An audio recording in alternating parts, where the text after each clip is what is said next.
दरवर्षाप्रमाणे 2015ला 21 जूनला हा योगा सुरू झाला आणि दरवर्षी 21 जून हा आंतरराष्ट्रीय योग दिन म्हणून साजरा केला जातो। यामध्ये योग युज या शब्दापासून तयार झालेला शब्द जोडणे, जसं आपलं शरीर सर्व हाडं जशी जोडलेली आहे तसंच आपल्याला योगाचं सुद्धा या ठिकाणी जोडणे हा शब्द त्या ठिकाणी येतो। यामध्ये योग हा 4 प्रकारात केला जात असतो। मंत्रयोग, हठयोग आणि राजयोग आणि लययोग असा 4 मंत्रांमधून हा योग तयार होतो।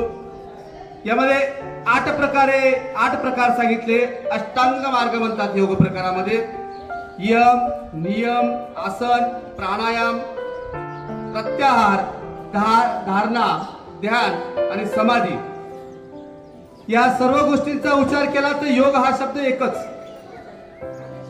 आणि ज्यांनी योगाला सुरुवात केली, जो विद्यार्थी आजपासून योगाला सुरुवात करेल त्याचं भविष्य उज्ज्वल झाल्याशिवाय राहणार नाही।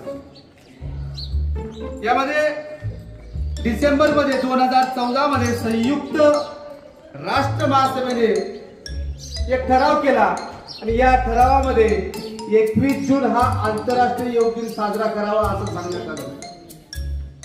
आणि या जागतिक आरोग्य संघटना जी आहे WHO, या संघटनेने शरीर आणि मन याविषयी आपल्याला विद्यार्थ्यांची बुद्धी कशी वाढवावी किंवा कोणत्या गोष्टी वाढवावी या सर्वांचं या जागतिक आरोग्य संघटनेने ठरवून दिलेल्या नियमावलीप्रमाणे हा योग दिन सुरुवात झाला। बघा, आपल्याला योग केल्याने योगाचे फायदे भरपूर आहेत। योगाचे फायदे भरपूर आहेत, फक्त मनापासून केला पाहिजे। यामध्ये आपलं शरीर तंदुरुस्त राहतं, डोक्यावरचा ताण तणाव, रोगप्रतिकारक शक्ती, सजगता, वजन कमी करायचं असेल ते, लवचिकता, शरीराचा तजेलदारपणा, त्वचा, शांत प्रसन्न मन, उत्तम आरोग्य, आपलं बोलणं सुधारतं, नातेसंबंध सुधारतात, ऊर्जा येते, शरीर आणि मन श्वास या सर्व गोष्टींचा योगाच्या माध्यमातून आपल्याला उपयोग होतो। तर आज आंतरराष्ट्रीय योग दिन आहे।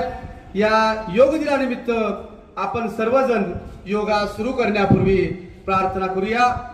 सर्वांनी हात जोडायचे आहेत, ताठ बसायचं आहे, मनापासून करायचं, मनापासून।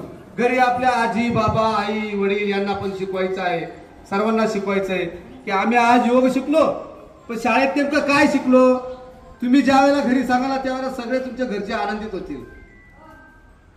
तर योग काय शिकलो आपण ते सर्व सांगायचंय, सुरुवातीपासून शेवटपर्यंत काय काय सांगितलं, तुम्हाला माहिती काय मिळाली ते पण सांगायचं आहे। तर आपण आता योगाला सुरुवात करूया। संतुलन क्रिया योगाचा अभ्यास सुरू करण्यापूर्वी आपण श्लोक घेऊया। डोळे बंद करायचे आहेत, माझ्या पाठीमागे म्हणायचं आहे, ओंकार बिंदू संयुक्त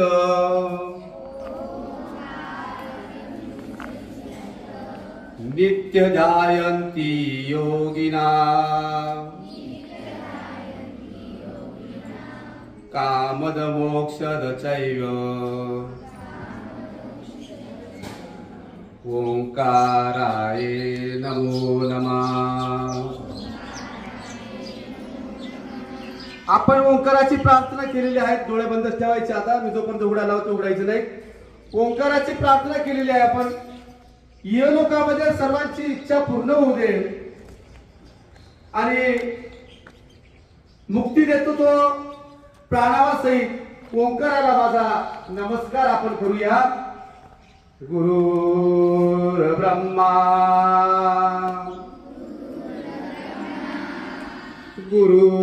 गुरुर्विष्णू गुरुर्देव महेश्वरा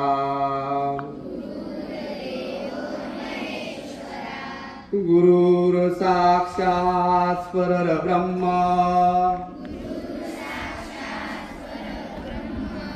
तस्मै श्री गुरुवे नमः. गुरु ब्रह्मस्वरूप, विष्णुस्वरूप, विश्वस्वरूप, विश्वव्यापी परब्रह्म या सर्व सद्गुरूंना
खाली घ्यायचे कमरे भराट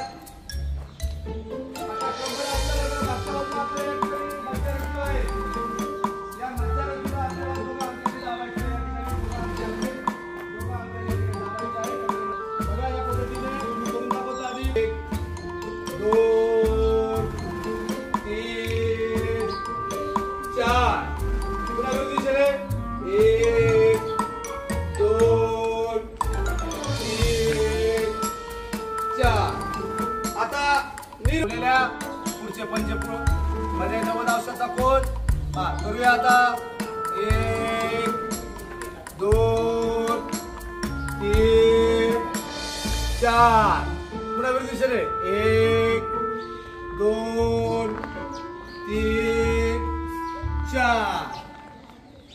आता पायाचा व्यायाम घेऊया डावा पाय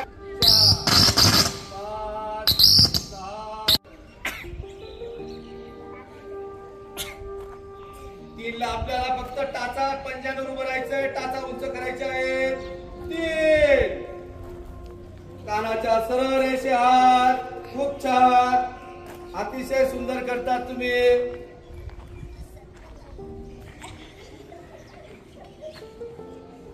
पुन्हा 4 म्हणल्यावर टाच टेकायची खाली 4 5 म्हणल्यावर हात समोर 5 6 ला हात समोर 6 विद्यार्थी मित्रांनो घरी तुम्ही ज्या वेळेला कराल ना खूप आनंद मिळतो खूप आनंद रोज सकाळी करा फ्रेश वाटतात प्रसन्न वाटतात अतिशय छान थांबूया हात समोर हाताची गळती पाठी करायची खाली जवळ घ्यायचं पाय आपल्या टेकटे खाली सरळ रेषेमध्ये तुझा असं दे तुझा असं दे चला आनंद घेऊया पाय खूप छान आनंदी आनंद इकडे तिकडे योग करे सर्व विद्यार्थी नाव दिले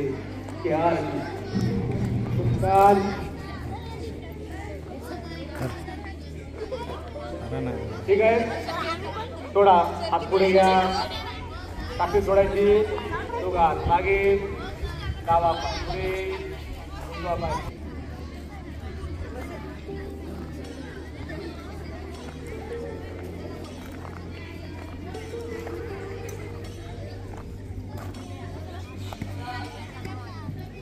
या पद्धतीने कृती करायची आहे. मागच्या बाजूला ताट बसणार आहोत आपण.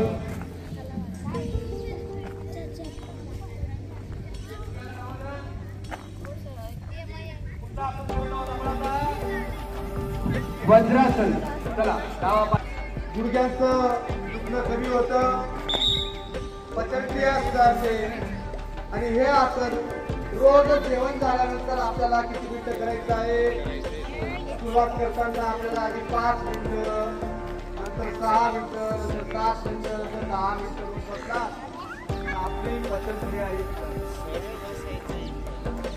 आळस कंटाळा येणार नाही. चला पाय पुढे घेऊया आता.